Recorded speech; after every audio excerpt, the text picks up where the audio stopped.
भगवान बुद्ध आणि त्यांचा धम्म तृतीय खंड भाग पहिला तृतीय खंड भाग पहिला त्यामधील पाठ तिसरा। भगवान बुद्धाने स्वतः संबंधी अथवा आपल्या धम्मा संबंधी अपौरुषेयतेचा दावा मांडला नाही।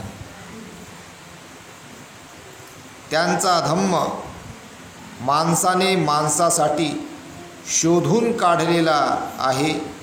तो अपौरुषेय म्हणजे साक्षात्कारी स्वरूपाचा नाही। प्रत्येक धर्माच्या संस्थापकाने आपण किंवा आपली शिकवणूक दैवी असल्याचा हक्क सांगितला आहे। प्रत्येक धर्माच्या संस्थापकाने आपण किंवा आपली शिकवणूक दैवी असल्याचा हक्क सांगितला आहे।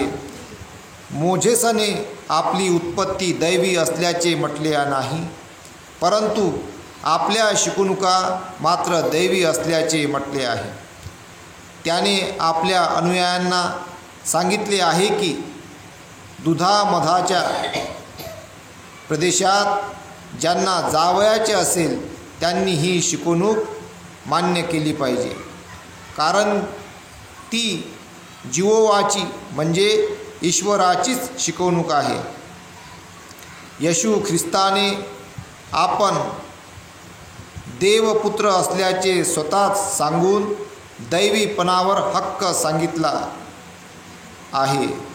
स्वाभाविकपणे त्याची शिकवणूकही दैवी झाली आहे। कृष्ण तर म्हणत असे, मी स्वतः देव आहे आणि गीता हा माझा शब्द आहे। भगवान बुद्धाने मात्र आपल्या शासनासंबंधी किंवा स्वतः संबंधी कधीही असा दावा मांडला नाही। तो तर असे म्हणत असे की आपण इतर माणसासारखे आहोत आणि आपला संदेश म्हणजे एका माणसाने आपणास दिलेला संदेश आहे। आपला संदेश प्रमादातीत आहे असे त्याने कधीच म्हटले नाही। तो म्हणतो, माझा संदेश म्हणजे माझ्या मताप्रमाणे मोक्षाकडे जाण्याचा एकमेव सत्य मार्ग आहे। त्यांचे अधिष्ठान म्हणजे जगातील सर्व माणसांचा जगासंबंधीचा अनुभव। तो म्हणत असे की त्यात कितपत सत्य आहे हे पाहण्यासाठी त्यासंबंधी कोणताही प्रश्न विचारायला आणि त्यांचे परीक्षण करायला सर्वांना स्वातंत्र्य आहे। कोणीही धर्म संस्थापकाने आपल्या धर्माला अशा प्रकारची कसोटी लावण्याचे आव्हान दिले नाही। बघा, याच्यामध्ये किती स्पष्ट बाबासाहेबांनी याच्यावर मांडणी केली आहे। हे पुस्तक बाबासाहेबांनी लिहिलं आहे का बा भगवान बुद्ध बा काय म्हणतात, त्या धर्मात बघा काय म्हणते। यांनी आपापल्याला असं सांगितलेलं आहे। तर बुद्धांनी असं सांगितलं नाही आहे, तुम्हाला कसोटी लावण्याला भाग पाडलं। याच्यावर कसोटी लावण्याला भाग पाडलं का बा तुम्ही स्वतः ठरवा का तुम्हाला कोणता धर्म चांगला वाटते। एवढी कसोटी कुठल्याच धर्मसंस्थापकाने स्वतः संबंधी लावली नाही। डायरेक्ट थोपून दिलेलं आहे का तुम्ही हेच माना। पण भगवान बुद्धांनी तसं केलं नाही। तुम्हाला स्वातंत्र्य दिलेलं आहे, तुम्ही प्रश्न विचारा त्यांना धम्मासंबंधी, ते तुम्हाला उत्तर देतील। म्हणजे माणसाच्या मनामध्ये जे जे प्रश्न पडतात ते सर्व प्रश्नाचे उत्तरं या भगवान बुद्धाच्या धम्मामध्ये आहे। त्यानंतर भाग दुसरा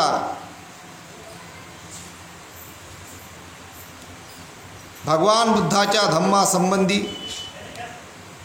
त्यामध्ये पहिला पाठ, इतरांच्या मताने बुद्धाने काय शिकविले, भगवान बुद्धाची शिकवणूक कोणती, त्या प्रश्नासंबंधी त्यांच्या कोणत्याही दोन अनुयायात किंवा बौद्ध धम्माच्या अभ्यासकात एकमत नाही।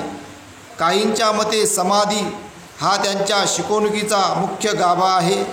काहींच्या मते त्यात विपश्यना म्हणजे एक प्रकारचा प्राणायाम महत्त्वाची आहे। काहींच्या मते बौद्ध धम्म म्हणजे केवळ दीक्षितांनाच सांगावयाचा गुप्त मंत्र आहे, तर इतरांना तो एक सर्वांना उद्देशून उघडपणे सांगितलेला धम्म वाटतो.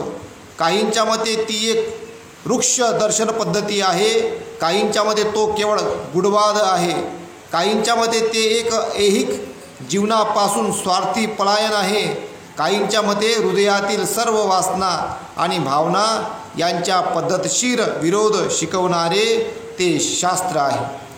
बौद्ध धम्मासंबंधीचा आणखी पुष्कळच भिन्न मताचा संग्रह करता येईल. ही मतभिन्नता आश्चर्यकारक आहे. यांपैकी काही मते एकांगी विचारवंतांची आहेत. असे लोक म्हणजे ज्यांना बौद्ध धम्माचे सार समाधी, विपश्यना किंवा दीक्षितांना प्राप्त होणाऱ्या गुप्त मंत्रात आहे असे वाटते. ते लोक दुसरी मते प्राचीन भारतीय इतिहासाच्या अभ्यासकांनी बौद्ध धम्मासंबंधी जे लिहिले त्या बहुसंख्य लेखकांच्या लेखनाचा परिणाम होय. या लेखकांच्या बौद्ध धम्म हा मूळ अभ्यासाचा विषय नसतो. त्यांचा या विषयाचा अभ्यास केवळ आकस्मिक आणि नैमित्तिक स्वरूपाचा असतो. त्यांच्यापैकी कोणीही बौद्ध धम्माचे अभ्यासक नसतात. धम्माचा उद्गम आणि विकास याचा विचार करणारे जे मानवशास्त्र त्यांचेही ते अभ्यासक नसतात. प्रश्न असा उद्भवतो की भगवान बुद्धाला काही सामाजिक संदेश सांगावयाचा नव्हता काय? प्रश्न. या प्रश्नाचे उत्तर देण्याचा आग्रह धरला असता बौद्ध धम्माचे विद्यार्थी 2 मुद्द्यांचा हवाला देतात. ते म्हणतात, भगवान बुद्धाने अहिंसा शिकविली, भगवान बुद्धाने शांती शिकविली. त्यांना आणखी असा एक प्रश्न केला की भगवान बुद्धाने त्याशिवाय दुसरा काही सामाजिक संदेश दिला काय? भगवान बुद्धाने न्याय शिकविला काय? भगवान बुद्धाने प्रेम मैत्री शिकविली काय? भगवान बुद्धाने स्वातंत्र्य शिकविले काय? भगवान बुद्धाने समता शिकविली काय? भगवान बुद्धाने बंधुता शिकविली काय? भगवान बुद्ध कार्ल मार्क्सला उत्तर देऊ शकतो काय? असे प्रश्न निर्माण झालेले आहेत. बौद्ध धम्माची चर्चा करताना हे प्रश्न प्राय क्वचितच उपस्थित केले जातात. माझे असे उत्तर आहे की भगवान बुद्धाला एक सामाजिक संदेश द्यावयाचा होता. तो वरील सर्व प्रश्नांची उत्तरे देतो, परंतु ही सर्व उत्तरे आधुनिक लेखकांनी आपल्या लेखनात अगदी गाडून टाकली आहेत. बाबासाहेब काय म्हणतात? भगवान बुद्धाला एक माझे असे उत्तर आहे की म्हणून हे आणि इतिहास कळला पाहिजे, म्हणून हे ग्रंथ वारंवार वाचा लागते. समजलं पाहिजे ना बाबासाहेबांना काय म्हणायचं होतं या ग्रंथाच्या माध्यमातून. तर बाबासाहेब म्हणतात, माझे असे उत्तर आहे की भगवान बुद्धाला एक सामाजिक संदेश द्यावयाचा होता. तो वरील सर्व प्रश्नांची उत्तरे देतो, परंतु ही सर्व उत्तरे आधुनिक लेखकांनी आपल्या लेखनात अगदी गाडून टाकली आहेत. आधुनिक लेखकांनी म्हणते, बाबासाहेब काय म्हणतात, आधुनिक लेखकांनी सगळे प्रश्नाचे उत्तर गाडून टाकलेले आहेत, दिलेच नाही. पण बाबासाहेब म्हणतात, परंतु ही सर्व उत्तरे आधुनिक लेखकांनी आपल्या लेखनात अगदी गाडून टाकली आहेत. बाबासाहेब वार केलेला आहे त्या लेखकावर. म्हणजे भगवान बुद्धांना ज्यांनी संपवण्याचा प्रयत्न केला, बाबासाहेबांनी भगवान बुद्धाला अधिक उंचावर नेलं असं ते त्यामधून आपल्याला दिसून पडते. म्हणून भगवान बुद्धाला सामाजिक संदेश द्यावयाचा होता. आता सामाजिक संदेश म्हणजे काय, त्याच्यावर खूप मोठं लिखाण बाबासाहेबांनी करून ठेवलेलं आहे. याच्यामध्ये पुढं अधिक आपल्याला दिसून पडेल. त्यानंतर 2, भगवान बुद्धाने स्वतः केलेले वर्गीकरण. भगवान आपल्या धम्माचे एक वेगळेच वर्गीकरण केले आहे. भगवान बुद्धांनी आपल्या धम्माचे एक वेगळेच वर्गीकरण केले आहे. पहिल्या वर्गाला त्याने धम्म ही संज्ञा दिली. त्याने एक नवा वर्ग निर्मिला आणि त्याला अधम्म असे नाव दिले. तथापि तो धम्म ह्याच नावाने ओळखला गेला.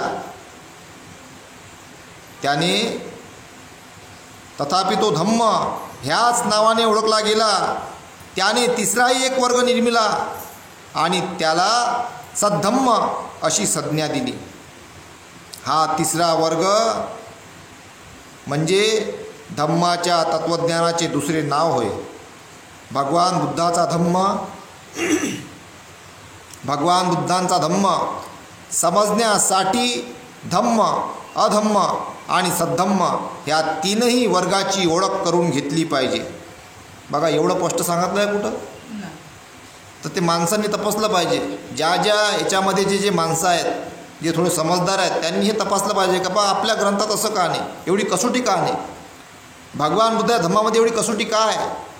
हेच तर परीक्षा आहे माणसाची. माणूस हा कितीपत आपल्याला कुठं वळवतो हे या पुस्तकातून कळते. का ज्याची जेवढी बुद्धिमत्ता तो तिकडं जाते. कोणी ह्या रस्त्यानं जाते, कोणी त्या रस्त्यानं जाते, कोणी खाईत जाते, कोणी कुठं जाते, कोणी कुठं जाते. पण जो खरंच काहीतरी बुद्धी आहे तो भगवान बुद्धाच्या धम्माकडे वळते. त्यानंतर भाग तिसरा, धम्म म्हणजे काय, त्यामधील पाठ पहिला, जीवन सुचिता राखणे म्हणजे धम्म. जीवन सुचितेची 3 प्रकार आहेत. जीवन सुचितेचे 3 प्रकार आहेत. देश सुचिता म्हणजे काय, माणसाने हिंसा, चोरी आणि मिथ्याचार यांच्यापासून विरक्त होणे याला देश सुचिता म्हणतात. वाक सुचिता म्हणजे काय, वाक सुचिता म्हणजे असत्य भाषणापासून विरक्त होणे. आणि मन सुचिता म्हणजे काय, मन सुचिता भिक्षूला कामवासना झाल्यास कळते की आपल्यामध्ये वैश्विक कामवासना उत्पन्न झाली आहे आणि जर तशी उत्पन्न झाली नसेल तर तेही त्याला कळते. त्याचप्रमाणे आता उत्पन्न न झालेली कामवासना कशी उत्पन्न होते आणि तशी उत्पन्न झाल्यावर तिचा त्याग कसा करता येतो आणि अशी कोणत्या प्रकारे पुढे कधीही उत्पन्न होणार नाही हे सर्व त्याला कळते. त्यांच्या ठिकाणी द्वेष, व्यापात उत्पन्न झाल्यास त्याला कळते. त्याप्रमाणेच द्वेषाचा उद्भव, त्याचा त्याग आणि भविष्यात द्वेष कसा उत्पन्न होणार नाही हे सर्व त्याला कळते. त्याच्या ठिकाणी आळस, तंद्रा, स्नान, मृद्ध, उद्धटपणा, शंका, गोंधळ उत्पन्न झाल्यास त्याची त्याला जाणीव होते. त्याप्रमाणेच या सर्व मानसिक दुःस्थितीचा उद्गम कसा होतो, त्याचा त्याग कसा करता येतो आणि तद्विरहित चित्तस्थिती कशी साधायची असते याचे ज्ञान असणे म्हणजेच मानसिक सुचिता. जो काया, वाचा, मन शुद्ध पवित्र आहे, जो निष्पाप, स्वच्छ आणि पावित्र्ययुक्त आहे त्याला लोक निष्कलंक म्हणतात.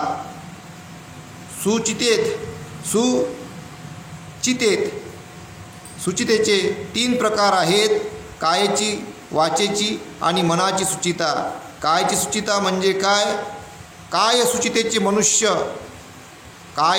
सुचितेचं मनुष्य हिंसा, काममिथ्याचार यापासून परावृत्त होतो, याला काय सुचिता म्हणतात. वाक सुचिता म्हणजे काय, वाक सुचितेत मनुष्य असत्य आणि व्यर्थ बडबड यापासून दूर राहतो, त्याला वाक सुचिता म्हणतात. मन सुचिता म्हणजे काय, मन सुचितेत मनुष्य लोभ, ईर्ष्या यापासून परावृत्त होऊन सम्यक दृष्टी धारण करतो, याला मन सुचिता म्हणतात. सुचितेची हे 3 प्रकार आहेत. 5 प्रकारच्या दुर्बलता आहेत, त्या साधनेला बाधक ठरतात. त्या कोणत्या, जीवहिंसा, चोरी, काममिथ्याचार, असत्य भाषण, आळस, वाढविणाऱ्या मद्याचे सेवन, ह्या 5 दुर्बलता साधनेतील अपयशाची 5 कारणे आहेत. साधनेतील ह्या 5 बाधा दूर केल्यावर 4 प्रकारच्या सावधानतेचा स्मृती उपस्थानाचा मनात उद्भव घडेल असे वागले पाहिजे. पहिल्या सावधानतेत भिक्षू ऐहिक जीवनातील सर्वसामान्य असा लोभ आणि असंतोष यावर विजय मिळवून प्रयत्नपूर्वक जागरूकतेने आणि स्वाधीन चित्ताने कायेला ती केवळ काया असे मानून कायानुपसना करीत जीवन व्यतीत करतो. वेदनांना फिलिंग त्या केवळ वेदना आहेत असे मानून वेदनानुपश्यना करीत जीवन व्यतीत करतो. चित्त हे चित्त आहे असे मानून चित्तानुपश्यना करीत जीवन व्यतीत करतो. चित्तात उत्पन्न होणारे विचारधर्म ते केवळ चित्तधर्म आहेत असे मानून धर्मानुपश्यना करीत प्रयत्नपूर्वक जागरूकतेने आणि स्वाधीन चित्ताने सर्वसामान्य लोभ आणि असंतोष यांच्यावर विजय मिळवितो. जेव्हा साधनेतील 5 दुर्बलता दूर होतात तेव्हा 4 सावधानताचा स्मृती उपस्थानाचा उदय होतो. घात अपयश 3 प्रकारचे आहेत. शीलघात, चित्तघात आणि दृष्टीघात. शीलघात म्हणजे काय?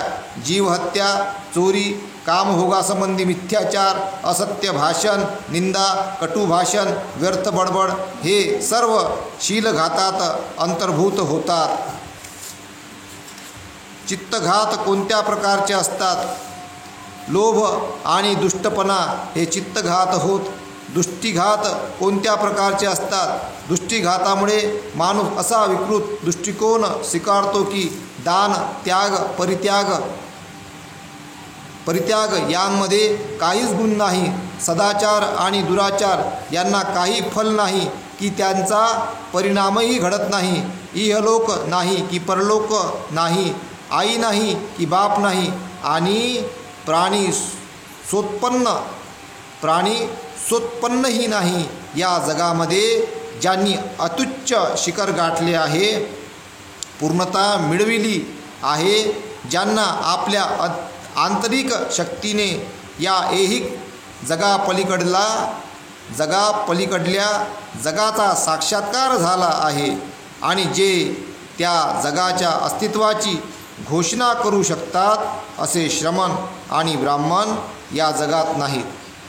असे जे समजतात त्या लोकांच्या ठिकाणी हे भिक्षुओ, दृष्टीघात झाला आहे असे समजावे. भिक्षूंनो, शीलघात, चित्तघात आणि दृष्टीघात या 3 घातामुळे प्राण्याला मरणानंतर दुर्गती प्राप्त होते. असे हे 3 घात आहेत.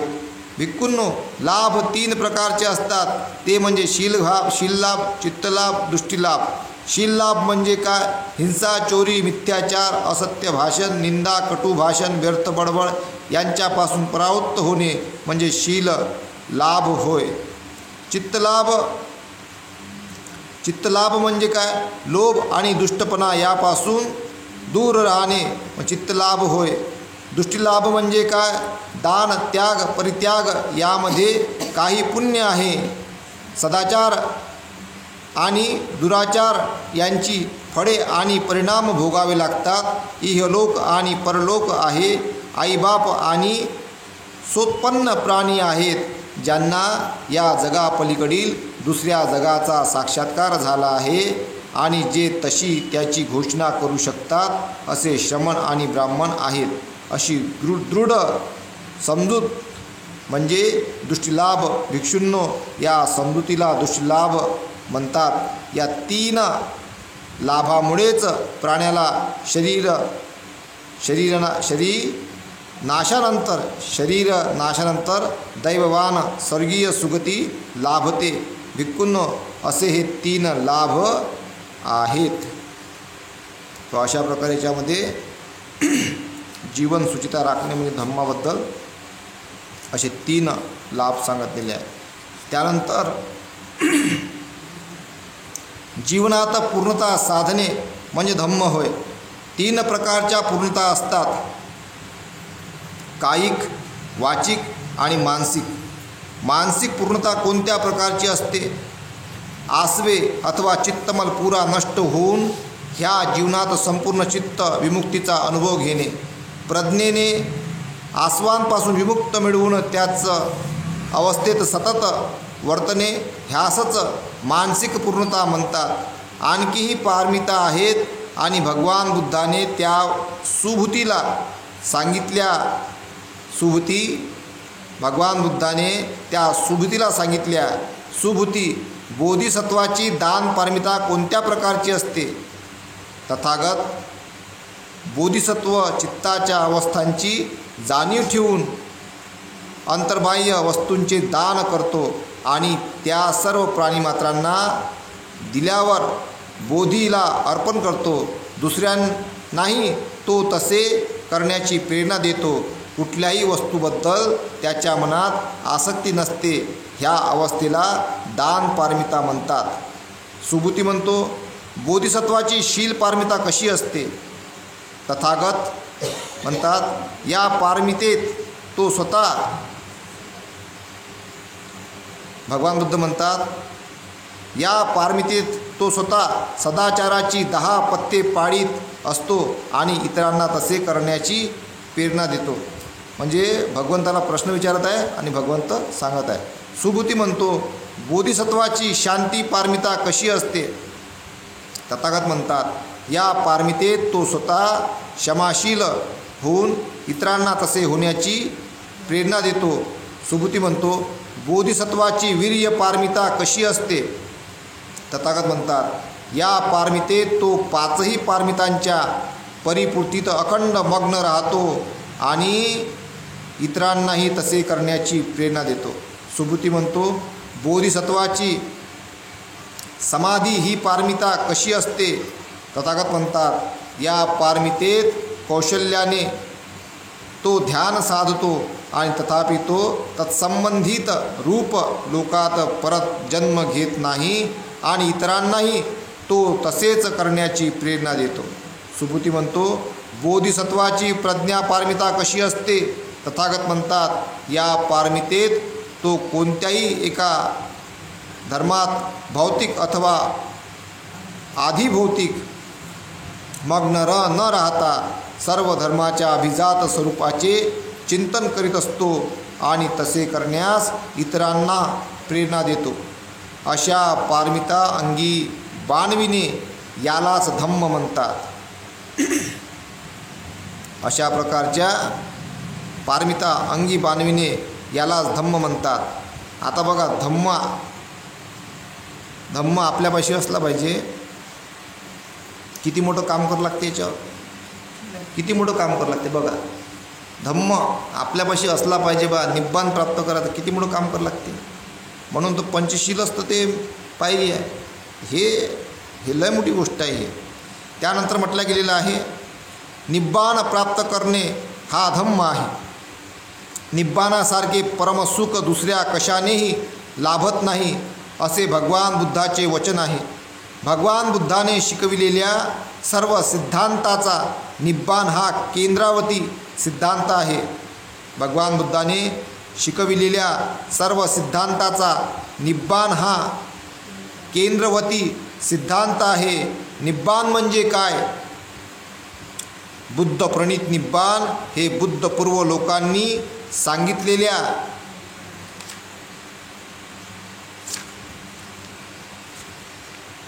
बुद्ध प्रणित निब्बान हे बुद्धपूर्व लोकांनी सांगितलेल्या निब्बानापेक्षा अर्थाने आणि आशयाने वेगळे आहे. बुद्धपूर्व लोक निब्बान म्हणजे आत्म्याचा मोक्ष असे मानित असत. 4 प्रकारचा मोक्ष पूर्वी मानला जात असे. पहिला लौकिक म्हणजे खा प्या मजा करा, यालाच लोक मोक्ष समजत होते. काय? खा प्या मजा करा, या जड स्वरूपाचा. दुसरा योगिक, तिसरा ब्राह्मणी आणि चौथा औपनिषदक. ब्राह्मणी आणि औपनिषदक निब्बान कल्पनेत एक साम्य होते. या दोनही कल्पनात आत्म्याला स्वतंत्र अस्तित्व आहे असे मानले जाईल. भगवान बुद्धाने या सिद्धांताचा निषेध केला आहे, म्हणून या सिद्धांताचा निषेध केला आहे. म्हणून निब्बाणाविषयी ब्राह्मणी औपनिषदिक शिकवणुकीचे खंडन करणे भगवान बुद्धाला कठीण गेले नाही.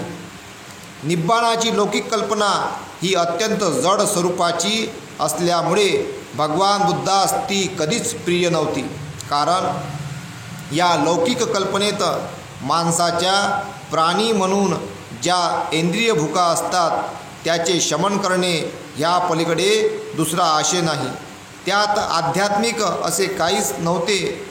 असली निब्बाणाची कल्पना मान्य करणे म्हणजे बुद्धाच्या मते मानवाची अत्यंत हानी करण्यासारखे आहे. हानी करण्यासारखं म्हटलं आहे भगवंतांनी त्या कल्पनेमध्ये जे लोक राहतात.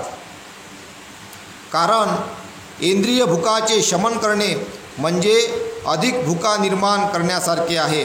अशा प्रकारचा जीवनमार्ग कोणत्याही प्रकारचे सौख्य मिळवून देऊ शकत नाही. उलट त्याने येणाऱ्या सुखाचे अधिक दुःख निश्चितपणे वाट्यास येते.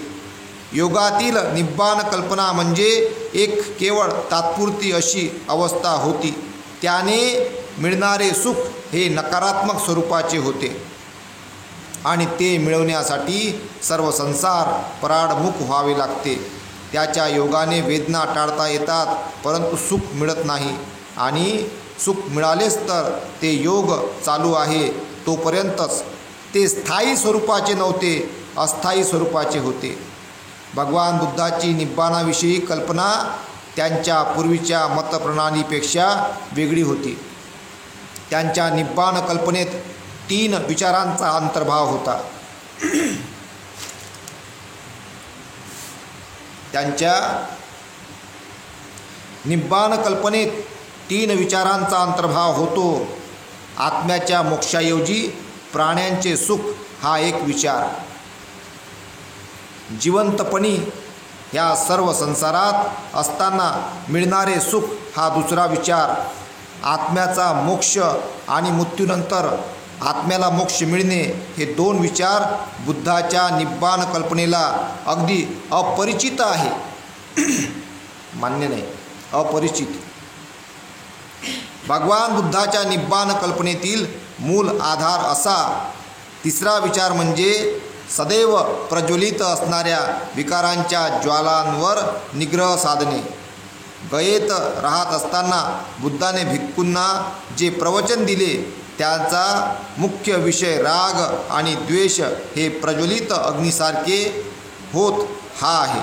तो म्हणाला, भिक्खू, अखिल संसार हा म्हणजे एक पेटता अग्नीच आहे आणि संसारातील कोणकोणत्या वस्तू जळत आहेत. भिक्खूंनो, चक्षुंद्रिय हे पेटलेले आहे. चक्षु संस्कार हे पेटलेले आहे. डोळ्यांनी होणारी जाणीव चक्षु संस्कार ही पेटलेले आहे. चक्षु संस्कारापासून उद्भवणाऱ्या सुखकारक, दुःखकारक, अदुःखकारक गोष्टी ह्याही जळत आहे. डोळ्याने आपण जे पाहतो ना, जळून राहिलं, जळत आहे म्हणते.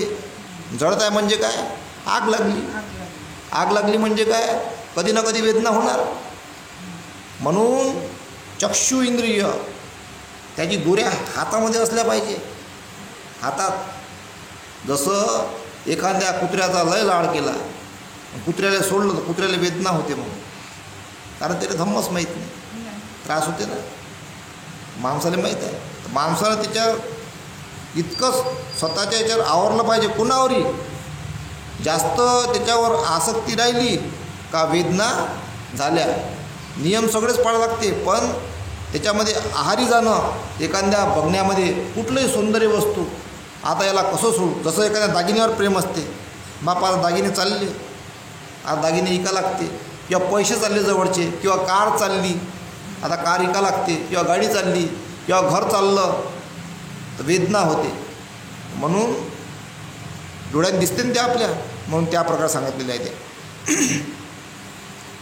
चक्षु संस्कारापासून उद्भवणाऱ्या सुखकारक, दुःखकारक, अदुःखकारक गोष्टी ह्याही जळत आहे. सुखही जळत आहे, दुःखही जळत आहे आणि असुखकारक, अदुःखकारक ही जळत आहे. अदुःखकारक गोष्टी ह्याही जळत आहेत. आणि त्या कशामुळे पेटलेल्या आहेत? त्या रागाग्नीने, द्वेषाग्नीने, मोहाग्नीने, जन्म जरा मृत्यू दुःख दोर्मणस्य त्याप्रमाणेच उपायास आणि निराशा यामुळे जळत आहे. डोक्याचं हे ऑपरेशन होय बघा, हे समजलं पाहिजे सगळं, नाही तर लय त्रास होते. म्हणून हे सगळं डोक्यात जेवढं लक्षात राहील तेवढं ठेवावं लागते.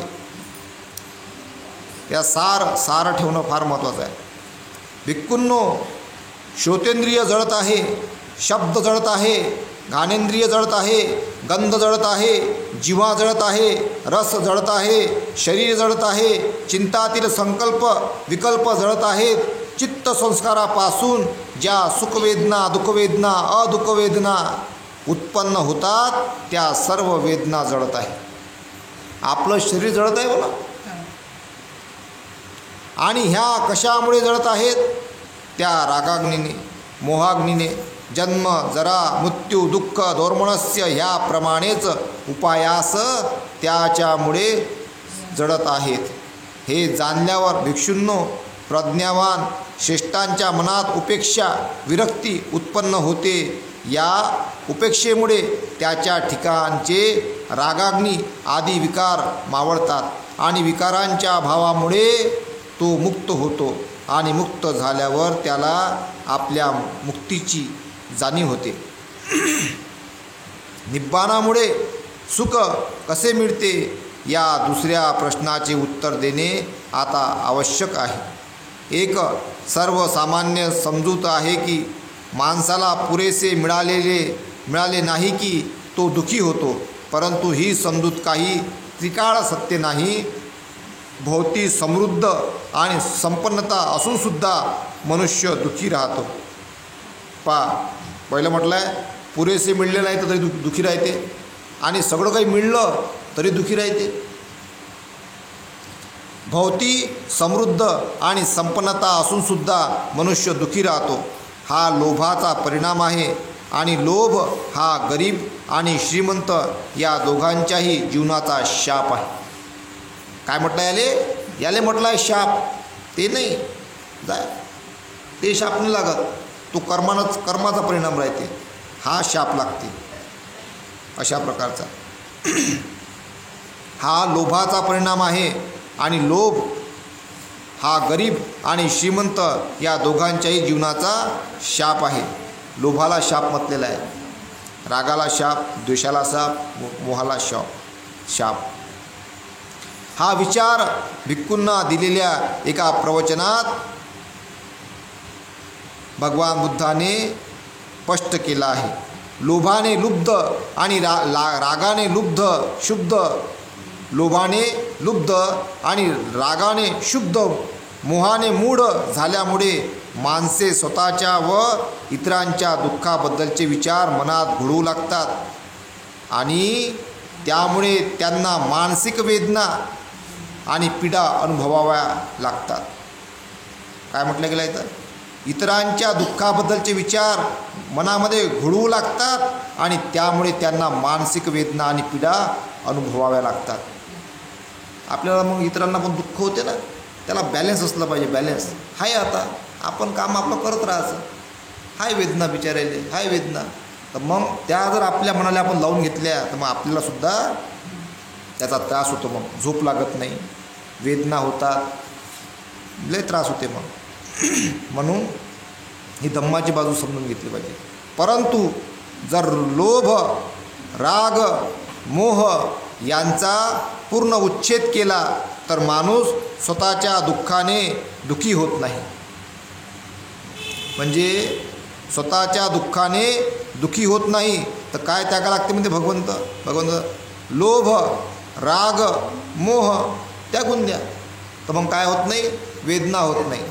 जर नाही त्यागला, मला असं म्हटलं, तसं म्हटलं, मला बोलला, मला मारलं, मला शिव्या दिल्या, मला पाहून थुकली, मला पाहून थुकला, अशा प्रकारचे विचार जर मनात घोळले तर मग जास्त वेदना होतात. दिवस गेला, विषय संपला, दुसऱ्या दिवशी अधिक प्रसन्नतेनं जगायचं, अधिक चांगल्या प्रकारे सुरुवात करायची जीवनाची. काल गेला निघून गेला, आज आला आज चांगलं जगाचं. म्हणून ह्या जर आपण मनात गोष्टी बाळगल्या तर भयंकर वेदना होतात, मग त्या वाढतात आणि त्या वाढल्या मग त्रास होते. भगवंत म्हणतात हे, म्हणून ते सगळं त्यागून द्यायचं. लोभ, राग, मोह आणि पूर्ण उच्छेद केला तर माणूस स्वतःच्या दुःखाने दुःखी होत नाही. त्याचप्रमाणे दुसऱ्यांच्या दुःखाने दुःखी होत नाही अथवा मानसिक वेदना आणि पीडा अनुभवित नाही.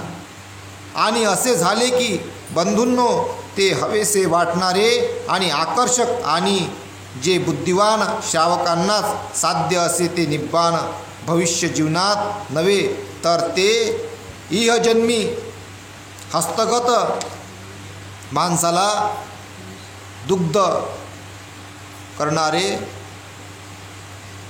इहजन्मी हस्तगत माणसाला दग्ध करणारे आणि त्याला असुखी करणारे असे दुःखाचे मूळ कशात आहे हे वरील प्रवचनात स्पष्ट झाले आहे. माणसाच्या राग द्वेषावर अग्नीचे रूपक योजून बुद्धाने येथे माणसाच्या असुखाचे परिणामकारक स्पष्टीकरण केले आहे. राग द्वेषाच्या अधीन होण्याने मनुष्य दुःखी होतो. राग द्वेष हे विकार म्हणजे मनुष्याच्या निब्बाण स्थितीपर्यंत पोचण्याच्या मार्गात अडचणी निर्माण करणाऱ्या शृंखलाच आहेत. ज्या क्षणी मनुष्य हा विकारापासून मुक्त होतो त्या क्षणीच तो निब्बाण मार्ग आक्रमू लागतो.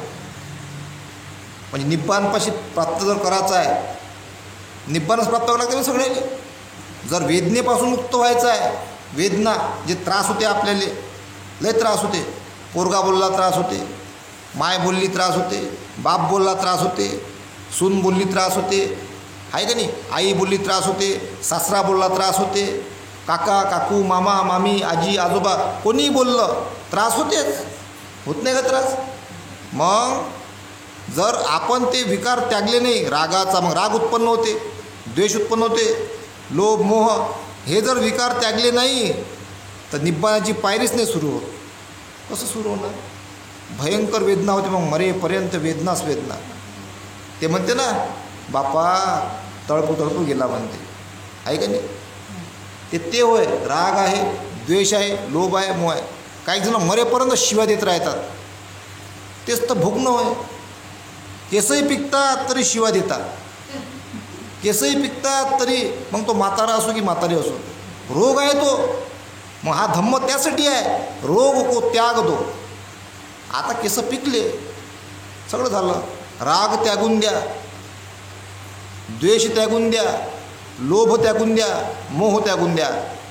म्हातारपण आल्यानंतर कितीही संपत्ती असली, जगातला कुठलाच डॉक्टर एक इंजेक्शन देऊन जवान नाही करू शकत, नाही करू शकत. झालं, त्याचं आयुष्य संपलं.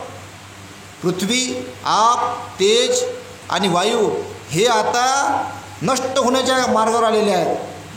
आपल्या शरीरात हे 4 धातू लाभले, हे आता का नाही झिजून राहिले, जाणार आहे. ते कितीही संपत्ती असली तर तुम्हाला ते थांबवू शकत नाही, तुमच्या वेदना कमी करू शकत नाही. आपल्या वेदना कमी होतात फक्त भगवान बुद्धांच्या धम्माने. म्हणून हा धम्म बारकाईने समजून घेऊन निब्बाणाचा अंशनी अंश प्राप्त करणे फार महत्त्वाचं आहे. विकारांपासून मुक्त होतो त्या क्षणीच तो निब्बाण मार्ग आक्रमू लागतो. भगवान बुद्धाच्या मते ह्या विकारांचे 3 प्रकारचे वर्ग आहेत. वर्गही सांगितलं भगवंतांनी.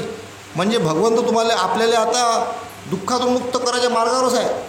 दुःखातून मुक्त तुम्ही झालेच पाहिजे म्हणून सविस्तर भगवंत सांगू राहिले. सविस्तर बारीक बारीक गोष्ट ज्याला दुःखातून मुक्त व्हायचं आहे त्यांच्यासाठी भगवंतांनी जे जे प्रश्न माणसाला निर्माण होतात अशा सर्व प्रश्नांचे उत्तर यामध्ये दिलेले आहेत. बारीक बारीक प्रश्नांची उकल भगवंत करू राहिले या माध्यमातून. पुढे भगवान बुद्धाच्या मते ह्या विकारांचे 3 प्रकारचे वर्ग आहेत. पहिल्या वर्गात तृष्णेतून उद्भवणारे कामुकता आणि लोभ हे विकार येतात. दुसऱ्या वर्गात वितृष्णेतून उद्भवणारे जडता, मूर्खता आणि मूढता हे दोष येतात. पहिल्या पहिल्या राग व दुसऱ्या द्वेष अग्नीचा संबंध भावना आणि दुसऱ्या संबंधीचा दृष्टिकोन आणि भूमिका यांच्याशी निगडीत आहे. तर तिसऱ्या प्रकारचा अग्नी मोह हा जे सर्व विचार सत्यापासून भिन्न असतात त्याच्याशी निगडीत आहे. भगवान बुद्धाच्या निब्बाण सिद्धांतासंबंधी काही गैरसमजुती आहेत. निब्बाण शब्दाचा उत्पत्तीदृष्ट्या अर्थ फुंकर घालून विझविणे किंवा मालविणे असा आहे. या शब्दाच्या उत्पत्तीचा आधार घेऊन टीकाकारांनी निब्बाण सिद्धांत अर्थहीन बनविला आहे. ते असे म्हणतात की निब्बाण म्हणजे सर्व मानवी विकार मालविणे आणि ही क्रिया मृत्यू समान आहे. असं काही जण म्हणतात. असा वाकडा अर्थ लावून त्यांनी निब्बाण सिद्धांत हास्यास्पद बनविण्याचा प्रयत्न केला आहे. टीकाकार लावतात तसा निब्बाणाचा अर्थ बुद्धाला अभिप्रेत नव्हता. बाबासाहेब म्हणतात बने, टीकाकार लावतात तसा निब्बाणाचा अर्थ बुद्धाला अभिप्रेत नव्हता. हे जो कोणी अग्निप्रवचना अग्निस्कंधोपम सुत्ताचा भाषादृष्ट्या अभ्यास करतील त्याच्या लक्षात येईल. अग्निस्कंधोपम सुत्तात जीवन म्हणजे अग्नी आणि मृत्यू म्हणजे मालविणे असे म्हटलेले नाही. तिथे म्हटले आहे की रागाग्नी, द्वेषाग्नी आणि मोहाग्नी जळत आहे. काय म्हटलं आहे? रागाग्नी, द्वेषाग्नी आणि मोहाग्नी जळत आहेत. सर्व प्रकारच्या प्रवृत्तींना पूर्णपणे मालवून टाकावे असे अग्निसुत्त म्हणत नाही. ते एवढेच म्हणते की पेटत्या ज्वालेला अधिक इंधन पुरवू नका. नियंत्रण दोऱ्या हातात असल्या पाहिजे. राग आला नाही इथपर्यंत त्याला अधिक अग्नी पुरवू नका. शांत थांबून द्या. म्हणजे भांडण झालं नाही इथपर्यंत झालं, आता थांबून जागा, थांबवा त्याला, ते थांबवा, आता निपट्ट घ्या. जास्त त्याला पुरवलं मग ते अधिक वाढते, वाढलं का अधिक नुकसान होते. थांबवा त्याला. पेटत्या ज्वालेला अधिक इंधन पुरवू नका. दुसरी गोष्ट अशी की टीकाकार निब्बाण आणि परिनिब्बाण यात भेद करण्यात चुकले आहेत. इथं अजून एक गोष्ट म्हणायची आहे. पेटत्या ज्वालेला अधिक इंधन पुरवू नका. जर पतीपत्नी आहे तर माणूस जर गरम झाला तर बाईनं शांत राहायला पाहिजे, आणि बाई जर गरम झाली तर माणसानं शांत राहायला पाहिजे. नाही जर झाले, दोघंही पेटले, लागली आग, फाईट होते. मग फाईटमध्ये बेकार होते. मग ते फाईट नाही झाली पाहिजे. म्हणून गाणी एक गरम तर एक शांत, आणि दोघंही गरम असन बम बेकार काम आहे. मग म्हणून दोघांचं नियंत्रण असलं पाहिजे एकामेकावर. हां, आज बाई गरम आहे, आपण शांत राहा, चुप राहिलं होते ना, एक शब्दीने बोलला पाहिजे, पूर्ण ऐकलं पाहिजे. अग्नी पुरं शांत होऊ द्यायचा. मग दुसऱ्या दिवशी आपण गरम आहोत, मग ते शांत राहा, दुसऱ्या तिनं शांत राहा बिचारीनं. एक दिवशी आपण गरम व्हा, दुसऱ्या तिनं शांत राहा, असं एकामेकात केलं पाहिजे. दोघंही गरम झाले तर मग घर चालत नाही. आणि मग शाब्दिक वाद असला पाहिजे, तो शाब्दिक वाद असला पाहिजे, निपटलाही पाहिजे. जास्त वाढवला तर मग अग्नी लागते. तो वैचारिक वाद असला पाहिजे, त्याच्यामध्ये वाढता कामा नये. म्हणून म्हटलं गेलेलं आहे पेटत्या ज्वालेला अधिक इंधन पुरवू नका. दुसरी गोष्ट अशी की टीकाकार निब्बाण आणि परिनिब्बाण यात भेद न करण्यात चुकले आहेत. टीकाकार निब्बाण आणि परिनिब्बाण यात भेद न करण्यात चुकले आहेत. उदाहरणार्थ असे सांगितले आहे की जेव्हा शरीर नाश पावते, पाहणे थांबते, संज्ञा नाहीशा होतात, चलन वलनादी क्रिया थांबतात, चेतना जाते, तेव्हा परिनिब्बाण घडते. परिनिब्बाण म्हणजे पूर्णपणे मालविणे नाहीसे होणे. निब्बाण ह्या शब्दाच्या ठिकाणी वरील व्यर्थ अर्थ नाही. नाहीसे होणे निब्बाण ह्या शब्दाच्या ठिकाणी वरील अर्थ नाही. निब्बाण म्हणजे धम्म मार्गावर वाटचाल करता येईल इतका पुरेसा आपल्या प्रवृत्तीवर ताबा असणे यापेक्षा निब्बाण शब्दात अधिक अर्थ अभिप्रेत नव्हता. आपल्या प्रवृत्तीवर ताबा असणे, जिवंतपणी चांगली अवस्था प्राप्त करणे हा त्याचा अर्थ सांगितलेला आहे. आपल्या प्रवृत्तीवर ताबा असणे यापेक्षा निब्बाण शब्दात अधिक अर्थ अभिप्रेत नव्हता. निब्बाण हा निर्दोष जीवनाला प्रतिशब्द आहे हे बुद्धाने राधेला एके ठिकाणी स्पष्ट करून सांगितले आहे. राधेला, आता राधे कोण समजून घ्या तुम्ही. हे बुद्धाने राधेला एके ठिकाणी स्पष्ट करून सांगितले आहे. एकदा स्थवीर राध तथागतांकडे गेला. तथागतांना अभिवादन केल्यावर त्यांच्या समीप बसून त्याने विचारले, भगवान, निब्बाण म्हणजे काय? भगवंतांनी उत्तर दिले, निब्बाण म्हणजे निर्दोष जीवन, जिथून सगळं अकुशल कर्म नष्ट होते आणि चांगलं कर्म सुरू होते, ते निर्दोष जीवन सुरू होते. मग ते निब्बाण अवस्था म्हणजे जगातलं सगळ्यात मोठं सुख. तिथं मग काहीच म्हणजे असं हे लागतच नाही मनात, तेच सुख राहते खास. नाही तर मग मनामध्ये जे घोळत राहते ना त्रास, तर ते निब्बाण अवस्था नाही आहे. जिथं त्रास संपला ते निब्बाण अवस्था सुरू होते. जिथं त्रास ते निब्बाण अवस्था नाही. म्हणून म्हटलं गेलं आहे निब्बाण म्हणजे निर्दोष जीवन. भगवान, परंतु निब्बाणाचा उद्देश काय? राध, निर्दोष जीवन हा निब्बाणाचा उद्देश आहे. निब्बाण हे जीवनाचे ध्येय आणि साध्य आहे. निब्बाण हे जीवनाचे ध्येय आणि साध्य आहे. निब्बाण म्हणजे मालविणे किंवा नाश नव्हे हे बुद्धाने सारीपुत्ताला पुढील प्रवचनात स्पष्ट केले आहे. आता काही जणांना निब्बाण प्राप्तच होत नाही, जीवनभर ते काही जण मग चुकीच्या दिशेने जगत राहतात, संपत्ती चुकीच्या मार्गाने कमवतात, त्याला त्याची सावली नाही भेटत. कारण इथं भगवंतांनी म्हटलं आहे निब्बाण म्हणजे निर्दोष जीवन. भगवान, परंतु निब्बाणाचा उद्देश काय? राध, निर्दोष जीवन हा निब्बाणाचा उद्देश आहे. निब्बाण हे जीवनाचे ध्येय आणि साध्य आहे. निब्बाण म्हणजे मालविणे किंवा नाश नव्हे हे बुद्धाने सारीपुत्ताला पुढील प्रवचनात स्पष्ट केले आहे. एकदा भगवान श्रावस्तीतील अनाथपिंडकाच्या आश्रमात वास करीत होते. सारीपुत्तही त्यावेळी त्या ठिकाणी राहत होता. भिक्खूंना उद्देशून भगवंत म्हणाले, भिक्षूंनो, ऐहिक संपदेऐवजी धम्माचे तुम्ही दायाद व्हा. तुमच्याविषयी वाटणाऱ्या करुणेने तुम्हाला धम्मातील वाटा मिळावा म्हणून मी तुम्हाला धम्माचे दायाद बनवित आहे. असे बोलून भगवान आपल्या गंधकुटीत गेले. सारीपुत्त मागे राहिला आणि भिक्षूंनी त्याला निब्बाणाचा अर्थ स्पष्ट करण्यास सांगितले. तेव्हा सारीपुत्त म्हणाला, लोभ हा दोष आहे, द्वेष हा दोष आहे. लोभ हा दोष आहे, द्वेष हा दोष आहे. हा लोभ आणि हा द्वेष घालविण्याचा मार्ग मध्यम मार्ग होय. हा मार्ग आपल्याला पाहायला शिकवितो, जाणायला शिकवितो आणि ज्ञान देतो. तो आपणाला शांती, अभिज्ञा, बोधी आणि निब्बाण याचकडे नेतो.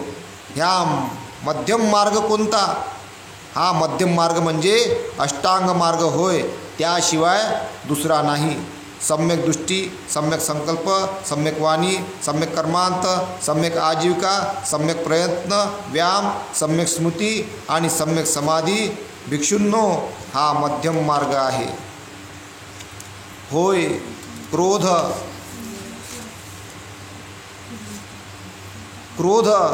द्वेष, ईर्ष्या, मत्सर, कुपनता, लालचीपणा, ढोंग, लबाडी,